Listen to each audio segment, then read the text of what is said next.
నమస్తే welcome to our channel. Allu Arjun కేసులో కొత్త ట్విస్ట్‌గా అనుకోవచ్చు. బౌన్సర్‌ని అరెస్ట్ చేశారు. బౌన్సర్‌ని అదుపులోకి తీసుకున్నారు అన్న విషయాలు బయటికొచ్చాయి. At the same time Allu Arjun గారిని ఇవాళ విచారణకు కూడా పిలిచారు. సో, అసలు కేసు ఎటు డైవర్ట్ చేయాలనుకుంటున్నారా? డైవర్ట్ అవుతుందా? లేకపోతే నిజంగానే బౌన్సర్‌ది తప్పు ఉందా? అన్న పూర్తి వివరాలు తెలుసుకుందాం. ప్రస్తుతం మనతో పాటు మన స్టూడియోలో సోషల్ యాక్టివిస్ట్ కృష్ణకుమారి గారు ఉన్నారు. నమస్తే మ్యామ్. నమస్తే. మ్యామ్, సో అల్లు అర్జున్ కేసులో ఇదొక ట్విస్ట్‌గా భావించొచ్చని అంటారా? అంటే బౌన్సర్స్ కానీ లేకపోతే ఇతర థియేటర్ మీద కానీ ఇలా చెప్తూ వచ్చారు. కానీ ఇప్పుడు సో ఇక్కడ బౌన్సర్‌ని అల్లు అర్జున్ ప్లేస్‌లోకి A11గా కానీ లేకపోతే ఇంకా వేరే సెక్షన్ కిందకి కానీ తీసుకోవడం ఏమైనా జరుగుతుందని అంటారా? అలా అని ఏం అనుకోకర్లా. ఓకే. ఎందుకంటే 'మైత్రి మూవీ మేకర్స్' వాళ్ళని A18గా చేర్చారు. ఓకే. అది కూడా వచ్చింది వార్త. అంటే ఎప్పుడైనా సరే ఈ అవకాశం చట్టంలో వెసులుబాటు ఉంటుంది. హుహు. ఫస్ట్ ఇన్ఫర్మేషన్ రిపోర్ట్ ఎఫ్ఐఆర్ అంటే ఆ ఫస్ట్ వచ్చిన దాన్ని బట్టి అక్కడ సంఘటనా స్థలంలో ఉన్న దొరికిన సాక్ష్యాలను బట్టి ఆధారాలను బట్టి ఫస్ట్ ఒక ఎఫ్ఐఆర్ వేస్తారు. ఒక్కొక్కసారి ఇంకా అదే ఫైనల్ ఎఫ్ఐఆర్ అవుతుంది. దాన్ని బట్టే ఛార్జ్ షీట్ వేస్తారు. కొన్నిసార్లు ఏమవుతుందంటే ఎఫ్ఐఆర్ మారుతుంటుంది. అంటే కొత్తగా ఎవరినన్నా అసలు ఛార్జ్ షీట్లో కూడా అనుబంధ ఛార్జ్ షీట్లు వేస్తుంటారు. హుహు. అంటే ఎనెక్సర్ ఛార్జ్ షీట్స్ పడుతూ ఉంటాయి. అంటే ఆ కేసు తీవ్రతను బట్టి అంటే ఇంకా ఇంకా విచారించగా కొత్త నేరస్తులు కూడా ఒక్కొక్కసారి కొత్త అనుమానితులు కొత్త నేరస్తులు దొరుకుతారు, యాడ్ చేస్తూ ఉంటారు. ఇది చట్టంలో మామూలే. అంటే మ్యామ్ ఇప్పుడు మరి ముందు నుంచి కూడా థియేటర్ మీద కానీ, అక్కడ బౌన్సర్స్ మీద కానీ, లేకపోతే అల్లు అర్జున్ మీద కానీ ఇలా పేర్లు వినిపిస్తూనే ఉన్నప్పటికీ కూడాను బౌన్సర్ల మీద అనలేదు ఇప్పటిదాకా. బౌన్సర్లే అనలేదు. మైత్రి మూవీ ఆనంద్ గారు సిపి ఆనంద్ గారు మాట్లాడినప్పుడు అక్కడ బౌన్సర్స్ కూడా పోలీసులను తోసేసి మరి అవును తీవ్రంగా ప్రవర్తించారు. లేదు, బౌన్సర్ల డ్యూటీనే అది. ఓకే. అంటే చట్టం దృష్టిలో డ్యూటీ కాదు. వాళ్ళని ఎవరైతే అపాయింట్ చేసుకున్నారో వాళ్ళ కోసమే పనిచేస్తారు. ఓకే. దాన్ని చట్టాన్ని ఉల్లంఘించైనా పనిచేస్తారు, చట్టానికి లోబడైనా పనిచేస్తారు. కానీ వాళ్ళకి చట్టం తెలీదు, చట్టము తెలీదు, కామన్ సెన్స్ ఉండదు. వాళ్ళకి తెలిసిందల్లా బుద్ధిబలం ఉండదు, వాళ్ళకి భుజబలమే ఉంటది, ఖండబలం ఉంటది. కాబట్టి వాళ్ళని చూస్తేనే ఆ దగ్గరలోకి వచ్చేవాళ్ళు పక్కకు పారిపోవాలి అనేంత రేంజ్ లో వాళ్ళు ఉంటారు. వాళ్ళని పెట్టుకునేది కూడా అందుకే. అంటే వాళ్ళ ఏకైక లక్ష్యం ఏంటి అంటే వాళ్ళు ఎవరినైతే కాపాడటం కోసం నియమించబడ్డారో వాళ్ళని కాపాడటం మాత్రమే వాళ్ళ లక్ష్యం. కానీ మిగతా వాళ్ళు ఏమైపోయినా వాళ్ళకి పట్టదు. అందుకనే ఇప్పుడు అసలు ఈ బౌన్సర్ వ్యవస్థ ఎలా వచ్చింది, అసలు ఈ బౌన్సర్ వ్యవస్థ ఉండాలా అక్కర్లేదా అనేది కూడా ఇప్పుడు ఒక పెద్ద ఎత్తున చర్చ జరుగుతుంది. అసలు ఈ బౌన్సర్లని ప్రైవేట్ వ్యక్తులు నియమించుకోవడం ఎంతవరకు కరెక్ట్, నియమించుకున్నప్పుడు వాళ్ళకి విధి విధానాలు ఏంటి, అంటే వాళ్ళ బ్యాక్గ్రౌండ్ చెకప్స్ ఏంటి, వాళ్ళే అసాంఘిక శక్తులు అనుకోండి, వాళ్ళే నేరస్తులు అనుకోండి, రౌడీ షీటర్స్ అనుకోండి, ఆ మనస్తత్వం వాళ్ళకు ఉన్నట్లే కదా. మరి వాళ్ళు ఈ సభ్య సమాజంతో మంచిగా ఎలా డీల్ చేస్తారు? అందుకని ఏంటంటే అది ఇప్పుడు పెద్ద చర్చకు వచ్చిన విషయం. అందుకే ఇప్పుడు మెయిన్ బౌన్సర్ ని ఇవాళ అరెస్ట్ చేశారు. అతను కూడా నిందితుడి లిస్ట్ లో చేరుస్తున్నారు. అలాగే మైత్రి మూవీ మేకర్స్ వాళ్ళని కూడా A18గా చేర్చారు అని చెప్పి ఇప్పుడు న్యూస్ వచ్చింది. అసలు నన్ను అడిగితే ఈ ఎఫ్ఐఆర్ మన కోణంలో నుంచి చూస్తే ఇంకా చాలా మార్పులు చేర్పులు ఉండాలి. పోలీసుల కోణం నుంచి ఉంది కాబట్టి వాళ్ళు అలా మాట్లాడుతున్నారు. కానీ అసలు ఇక్కడ ప్రభుత్వాందే తప్పు. ఆ ప్రభుత్వం అర్ధరాత్రి షోకి పర్మిషన్ ఇచ్చిన దగ్గర నుంచినే ఈ అవకతవకలన్నీ స్టార్ట్ అయినాయి. రేట్లు పెంచేసుకోండి అని. ఆ రేట్లు గవర్నమెంటే ఇంత రేటు పెంచిందంటే దానికి ఇంకెంత హైప్ ఉందో అని సామాన్య ప్రజలు కూడా 1200 టికెట్ ఏంటి, మేము 3000 పెట్టైనా చూస్తాము, 4000 పెట్టైనా చూస్తాము అని పొలోమంటూ వచ్చేసారు. వచ్చేసి అసలు సామాన్యులు కూడా, అతి సామాన్యులు కూడా మరి ఏం ఇప్పుడు ఆయనకి రేవతి భర్తకి 30,000 జీతం అంట. మంత్రి గారు చెప్తే తెలిసింది మనకు కూడా. 3,000 పెట్టి 12,000 పెట్టి టికెట్లు కొని వాళ్ళు సినిమాకి వచ్చారు. పిల్లాడి కోసమే వచ్చింది ఆ తల్లి, ఇలా మాట్లాడుతున్నారు. అసలు ఇంత హైప్ క్రియేట్ చేసిన వెళ్ళినాయి మైత్రి మూవీ మేకర్స్ వాళ్ళని అనాలి. ఇవన్నీ కూడా ఇప్పుడు ఇంత పెద్ద వ్యవహారం, ఇది ఇంత చింకిచాటంత అవటానికి ఏదో అంటారు చూడండి, ఐవారిని చేయబోతే కోతయింది అన్నట్లు ఇంత రాద్ధాంతం జరగటానికి కూడా ఇవన్నీ కారణాలు. అలాగే పోలీసులు కూడా ముందస్తు జాగ్రత్తలు చేపట్టకపోవటం, ముందస్తు బందోబస్తు గురించి ఆలోచన చేయకపోవటం, ప్లానింగ్ లేకపోవడం. అదేమంటే సింపుల్గా వాళ్ళు ఏమంటున్నారు, మేము అసలు బందోబస్తు ఇవ్వలేమని చెప్పి మేము వాళ్ళకి ఇచ్చేసాము, రాసి ఇచ్చేసాము అని చెప్తున్నారు. ఎంత బాధ్యతారహితంగా చెప్తున్నారంటే దాని గురించి ఎవరు మాట్లాడట్లేదు. పోలీసులు ఎవరేమంటే ఏమవుతుందో అన్నట్లు. వీళ్ళు బందోబస్తు కావాలని అడిగిన పేపర్కి వెనకమాలే మేము ఇవ్వలేము అని రాసి ఇచ్చారంట. మరి ఇది ఎంతవరకు ఫ్యాబ్రికేటెడో ఇప్పుడు వాళ్ళు ఏం చేయాలి? ఫస్ట్ ఈ పేపర్ ఇవ్వగానే చూసుకుని వాళ్ళ వైపు నుంచి వాళ్ళు ఇంకొక పేపర్ మీద రాసిస్తారు. అంతేగాని ఈ పేపర్ వెనకమాలే ఎందుకు రాసిస్తారు? పేపర్లో కొరత వచ్చినట్లు. అంటే ఇట్లా చాలా అనుమానాలు వస్తున్నాయి. సరే, ఇదంతా అయిపోయిన తర్వాత ఇక అల్లు అర్జున్ మీదకి ఏ విధంగా వచ్చింది మొత్తం చూసాం. అది అయిపోయిన తర్వాత ఇప్పుడు ఈ బౌన్సర్ ని ఇప్పుడు తీసుకురావడానికి సీన్ లోకి అల్లు అర్జున్ ని డైవర్ట్ చేసేసి అల్లు అర్జున్ ని తప్పించడానికి ఇలా తెచ్చారా అనే ప్రశ్న ప్రేక్షకులు. అంటే మనం ఏం చెప్పలేమండి. రేపొద్దున ఛార్జ్ షీట్ వేసే వరకు కూడా రేపొద్దున హైకోర్టు ఏం చెప్తుందో. 4 వారాల మధ్యంతర బెయిల్ ఇచ్చింది. ఆ మధ్యంతర బెయిల్ మామూలు కండిషనల్ బెయిల్ కాకోకుండా రెగ్యులర్ బెయిల్ ఇస్తుందా లేకపోతే క్వాష్ చేస్తుందా అనే దాన్ని బట్టి ఆలోచించాలి. ఇప్పుడు ఇతని మీద ఏ విధమైన సెక్షన్స్ పెడతారు అనే దాన్ని బట్టి కూడా మనం అనుకోవాలి. కానీ ఇప్పటికిప్పుడే ఆ నిర్ధారణకి రావటం కూడా కరెక్ట్ కాదు. ఎందుకంటే ఇప్పుడు వీళ్ళేం క్లీన్ చిట్ ఇచ్చేయలేదు కదా అల్లు అర్జున్కి. క్లీన్ చిట్ ఇచ్చేస్తే మనం ఇతని ప్లేస్ లో అతను పెట్టారు అని అనుకోవచ్చు. అట్లా ప్లేసుల్లో పెట్టడం కాదండి. ఇతని నేరం ఇతందే, వాళ్ళ నేరం వాళ్ళదే. అంతేకాని ఇదేం డైవర్షన్ కాదు అని అంటారు. అబ్బే, అట్లా మనం అనలేము, అనకూడదు కూడా. ఎందుకంటే మనం అలా అంటే మనము బాధ్యతారహితంగా మాట్లాడినట్లు అవుతుంది. ఇప్పుడు మనము రాజకీయ నాయకులైనా, మీడియా అయినా, లేకపోతే పాత్రికేయులైనా, ఎవరైనా సరే బాధ్యతాయుతంగా ఉండాలి. పోలీసులైనా సరే మనం ఒక స్టేట్మెంట్ ఇచ్చేటప్పుడు ఇప్పుడు ఆ రోజు చూడండి, పోలీసులు ఆ స్టేట్మెంట్ ఇచ్చినట్టు అందుకు గదు ఇంత మాట్లాడుకోవాల్సి వస్తుంది. అవాకులు చవాకులు అయిపోలా. అసలు మమ్మల్ని పర్మిషన్ కోసమే ఎవరు అడగలేదు అని చెప్పి స్టేట్మెంట్ ఇచ్చారు. ఆ తర్వాత అడిగారు కానీ మేము ఇవ్వలేమని చెప్పాము అన్నారు. అడగలేదు అని చెప్పగానే థియేటర్ వాళ్ళు ఏం చేశారు? వాళ్ళు పెట్టిన లెటర్ చూపించారు. ఆ లెటర్ చూపించిన తర్వాత కొన్ని రోజులు పోయిన తర్వాత వెంటనే వాళ్ళు ఈ సమాధానం కూడా చెప్పలా. కొన్ని రోజులు పోయిన తర్వాత అవును మేము ఇవ్వలేమని కూడా మేము ఇచ్చేసాం కదా అని అప్పుడు మాట్లాడుతున్నారు. ఇది ఎట్లా సమంజసం చెప్పండి? ఇట్లా చేయడం కరెక్ట్ కాదు కదా. మరి మీరే అలా చేసినప్పుడు ఎవరికైనా ఏమనిపిస్తుంది చూసే వాళ్ళకి? ఇంత బాధ్యతారాహిత్యం పనికిరాదు. ఇది ఒక పబ్లిక్ అఫైర్. ఒక మనిషి కోల్పోయాడు. శాంతి భద్రతల బాధ్యత ఎవరిదండి? పోలీసులదే కదా. వాళ్ళే కదా చెయ్యాలి. మరి ఎందుకు చేయలేకపోయారు? మరి మీరు అల్లు అర్జున్ రావద్దు అని చెప్పి మేము చెప్పాము అనేమో పోలీసులు చెప్తున్నారు. మరి థియేటర్ వాళ్ళు అల్లు అర్జున్కి చెప్పారో లేదో తెలియదు అని కూడా వాళ్ళే అనేస్తున్నారు, పోలీసులే.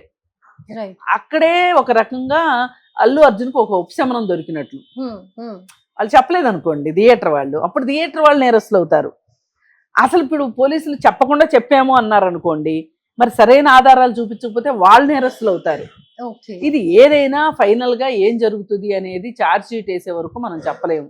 సో కోర్టులో ఉంది కాబట్టి అనవసరమైన స్టేట్మెంట్స్ పాస్ చేయకుండా it's part of the case. ఒకరిని కాకపోతే ఇంకొకరిని తీసుకునే ఛాన్సెస్ ఉన్నాయి కాబట్టి అలా తీసుకున్నారే. ఒక్కొక్కసారి అక్కడున్న ప్రైమ్ ఆఫ్ ఎఫెన్సీని బట్టి ఫలానా వాళ్లే నిందితులు అనిపిస్తుంది. వాళ్ళ మీద అక్యూజ్డ్ స్టార్ట్ చేస్తారు. చేసిన తర్వాత ఇంకొంత ఆధారాలు సేకరించిన తర్వాత, ఇంకొంచెం విచారణ జరిగిన తర్వాత, ఇంకొంచెం ఇంట్రాగేషన్ జరిగిన తర్వాత అసలు వీళ్ళకేం సంబంధం లేదు, ఇంకెవరో ఉన్నారు అని చెప్పి వాళ్ళు వస్తారు సీన్లోకి. అప్పుడు వీళ్ళకి క్లీన్ చిట్ ఇచ్చేస్తారు. ఇంకా ప్రస్తుతానికి అల్లు అర్జున్కి అయితే క్లీన్ చిట్ ఇవ్వలేదు. అందుకని మనం మాట్లాడడం బాధ్యతారాహిత్యం అవుతుంది. ఇప్పటికే ఈ కేసు విషయంలో ఎవరంటే వాళ్ళు, ఎవరికి తోచింది వాళ్ళు పలవలు చెలవలుగా మాట్లాడేసేసి, ఎవరికి నచ్చిన విధంగా వాళ్ళు కామెంట్స్ పాస్ చేసి ఒక రకంగా దీన్ని చిక్కుముళ్ళు ఎక్కువ వేసేసారు ఈ కేసు. ఇంకా ఎక్కువ మాట్లాడి చిక్కుముళ్ళు వేయడం కరెక్ట్ కాదు. ఇప్పటికీ రేవంత్ రెడ్డి గారికి అది అర్థమైనట్లుంది. ఎవరు మాట్లాడకండి, ఇంకా విషయం కోర్టు పరిధిలో ఉంది కాబట్టి కోర్టు చూసుకుంటది, మీరెవరు ఏ విధమైన వ్యాఖ్యానాలు చేయకండి అని ఆయన చెప్పారు. మరి ఇదేదో అసెంబ్లీలో అంత మాట్లాడక ముందు చేస్తున్న అప్పటికే కోర్టు పరిధిలో ఉంది. అవును. అసలు అప్పుడే అని ఉంటే బాగుండేది, ఇంతమంది మాట్లాడడానికి అవకాశం ఉండేది కాదు. మీరు అసెంబ్లీలో మాట్లాడారు కాబట్టి వాళ్ళు ప్రెస్ మీట్ పెట్టి వాళ్ళు ప్రెస్ మీట్ పెట్టారు కాబట్టి మీకు మరి కాస్త కోపం వచ్చి ఇవన్నీ కాదు. ఇక్కడ మనం చూడాల్సింది వ్యక్తుల కోపతాపాలకి రాజకీయ నాయకులకున్న రాజకీయ బలం కావచ్చు, అవి కాదు గీట్రాళ్ళు. మనకి గీట్రా ఏంటి అంటే చట్టం ఏం చెప్తుంది, చట్టం ఏం చెప్తుంది. ఇప్పుడు చట్టంలో ఎక్కడా బాధితుల్ని ఇంటికి వెళ్ళి పరామర్శించరమ్మని చట్టంలో ఎక్కడా లేదు. కానీ ధర్మమా కాదా? డెఫినెట్గా ఎవరికైనా ఏదైనా బాగాలేదు అంటే మనం వెళ్ళాలి, పరామర్శించాలి. నైతికమైన ధర్మం అది, నైతిక ధర్మం. మరి మామూలుగా చట్టం ఏం చెప్తుంది? వెళ్ళకూడదు, వెళ్ళకూడదు అందో వెళ్ళమని చెప్పదు. ఓకే, వెళ్ళమని చెప్పదు, వెళ్ళకూడదని చెప్పదు. వెళ్ళొచ్చు వెళ్ళాలనుకుంటే. కానీ వెళ్ళలేదు కాబట్టి ఇతనికి చట్టం ద్వారా ఇంకాస్త మరి కాస్త శిక్ష వేస్తాము అంటే కుదరదు. ఓకే, అర్థమైంది కదా మీకు? ఇప్పుడు ప్రతి మనిషి చట్టమా, న్యాయమా, ధర్మమా, నైతికమా, సామాజికమా, వీటికి కట్టుబడి ఉండాలి ఏ మనిషి అయినా సరే. ఒక్కొక్కసారి ఒక్కొక్కటి అక్కడ ప్రాధాన్యత సంతరించుకుంటాయి. ఓకే, సిచ్యువేషన్ కి తగ్గట్టు యాక్ట్ చేయాలి. ఇవి 5 తెలిసి ఉండాలి ప్రతి మనిషికి. ఈ 5లో ఎంతమందికి అసలు అవగాహన ఉంది? అసలు చట్టం అంటే చట్టం ఎంతమందికి తెలుసు? మోస్ట్ ఆఫ్ ద పీపుల్ కి తెలియదు. చట్టం తెలియకపోయినా న్యాయం తెలుసుగా. ఎగ్జాక్ట్లీ. ఇప్పుడు ఒక అమ్మాయిని ఏడిపించకూడదు అని నిర్భయ చట్టం, minimum common sense, right. Nirbhaya చట్టం తెలియకపోవచ్చు, కానీ న్యాయం, ధర్మం, నైతికత, సామాజికం, ఈ 4 చెప్పాలిగా. నీకు చట్టం తెలియకపోయినా ఈ 4 తెలియదు అనడానికి లేదుగా. ఎగ్జాక్ట్లీ, అవును. అందుకని అసలు చట్టము అంటేనే, లా అంటేనే nothing but common sense. Okay, common sense ఉన్నవాడు చట్టరీత్యా నేరం చేయడు. కామన్ సెన్స్ ఉన్నప్పటికీ తన లాభమే ప్రయారిటీ అనుకున్నవాడే చేస్తాడు. ఇప్పుడు ఈ కేసులో చూడండి. ఎగ్జాక్ట్లీ, నేను అదే అడగబోతున్నాను. మీరు 2 పాయింట్స్ చెప్పారు, మరి 2 ఈ కేసుకి ఎట్లా సంబంధం? ఇప్పుడు అల్లు అర్జున్ ఉన్నారు, ఆయన అభివాదం చేసుకుంటూ వచ్చారు, రోడ్ షో చేశారు. రోడ్ షో చేయటం చట్టరీత్యా నేరం అని చెప్తున్నారు. అసలు చట్టరీత్యా తప్పనేదే కాదు. ఇక్కడ నేను వస్తే క్రౌడ్ ఎక్కువైతే ఏంటి అనేది ఆలోచించాలా? ఎగ్జాక్ట్లీ, ఒక వివేచన పనిచేయాలి. కానీ అప్పుడు ఆయనకి ఏం పని చేస్తుంది? నేను 3 సంవత్సరాలు కష్టపడి పనిచేశా, నేను 3 సంవత్సరాలు కష్టపడి ఒక అద్భుతమైన కావ్యాన్ని బయటికి తీసుకుని వచ్చా, ఒక మూవీని బయటికి తీసుకొచ్చా. 3 సంవత్సరాల కష్టం అంటే మామూలు కష్టం, అది తీసుకొచ్చా. ఇంకా నేను అందులోనే ఉన్నా, ఆ పాత్రలోనే ఉన్నా నేను. ఇంకా దాన్ని నేను సంతోషంగా ఇప్పుడు తెర మీద చూసుకునే అవకాశం వచ్చింది అభిమానుల మధ్య అనే ధోరణిలోనే అతను ఉన్నాడు. కానీ ఒక్క గంట, ఒక్క రోజు ఆగితే ఇదంతా అవ్వకపోయింది. ఒక్క రోజు కూడా కాదు, అసలు ఈ రోడ్ షోలు ఏమీ చేయకోకుండా కామ్గా ఎవరో డబ్బులు ఉన్నోళ్ళు సినిమాకి వచ్చారు అన్నట్లు కారు గ్లాసులన్నీ వేసేసుకుని థియేటర్లోకి వచ్చేసేసి, ఏది సినిమా మొదలయ్యాక థియేటర్లోకి వచ్చేసేసి, స్టార్ట్ అయిపోయాక వచ్చేసేసి లోపలికి వచ్చి సినిమా హాల్లోకి వెళ్తే ఎవరికి తెలుస్తుందండి? సినిమా మొదలయ్యాక సినిమాలో ఉంటారు కానీ లోపలికి ఎవరు వస్తున్నారని ఎవరు చూస్తారు? ఓవరాల్ గా మీరు చెప్పేదాన్ని బట్టి అక్కడ కామన్ సెన్స్ అనేది ఉపయోగించలేదు. అందుకే ఆ కామన్ సెన్స్ స్థానంలో ఒక ఉత్సుకత, నా సినిమా ఎలా ఉంది, నా సినిమా ఎలా ఉంది, నా సినిమా ఎలా ఉంది, అసలు ప్రేక్షకులు ఎలా రిసీవ్ చేసుకుంటారు, నా అద్భుతమైన నటనను చూసి ప్రేక్షకులు ఎంత ఆనంద తాండవం చేస్తారు అనేది ఆలోచించాడు తప్పితే, ఇప్పుడు నేను అక్కడికి వెళితే క్రౌడ్ కంట్రోల్ కాకపోతే ఏంటి పరిస్థితి? ఇది ఎంతో కొంత మేనేజర్లకు కూడా ఆ మాత్రం బుద్ధి పని చేయాలి. కానీ మ్యామ్, ఇక్కడ ఒక విషయం అడుగుతాను నేను. మామూలుగా ఇప్పుడు మీరు కూడా ఒక సోషల్ కాజ్ కోసం కానీ లేకపోతే లీడర్స్ కానీ రోడ్ మీద మీరు ఏదో ప్రొటెస్ట్ చేయడానికి వెళ్ళినప్పుడు మీరు వెళ్తున్నారు అని తెలియగానే పోలీసులు ఇంటి దగ్గర ఆపడము, ఆపేస్తారు. ప్లేస్ లో ఆపడము చేస్తారు కదా. చేస్తారు. మరి ఆల్రెడీ అల్లు అర్జున్ కి చెప్పి ఈ సినిమా రిలీజ్ చేస్తున్నాము, ప్రీవ్యూ వేస్తున్నాము అన్నప్పుడు అల్లు అర్జున్ అక్కడికి వస్తున్నాడు అన్నప్పుడు మరి అక్కడే ఆయన ఆపడానికి కానీ లేకపోతే సర్టెన్ ప్లేస్ లో ఆయన ఆపడానికి కానీ ఎందుకు ట్రై చేయలేదు? మరి వీళ్ళు కూడా ఇన్వైట్ చేసిన అదే నేను అంటున్నా, ఇక్కడ ఎవ్వరి ఈ ఘటన జరగటానికి ఎవరి వంతు పాత్ర వాళ్ళు పోషించారు. కానీ చివరికి నిలబెట్టేసరికి వచ్చేసరికి అల్లు అర్జున్ మాత్రమే నిలబెడుతున్నారు, పాయింట్ బ్లాంక్ చేసి పెడుతున్నారు.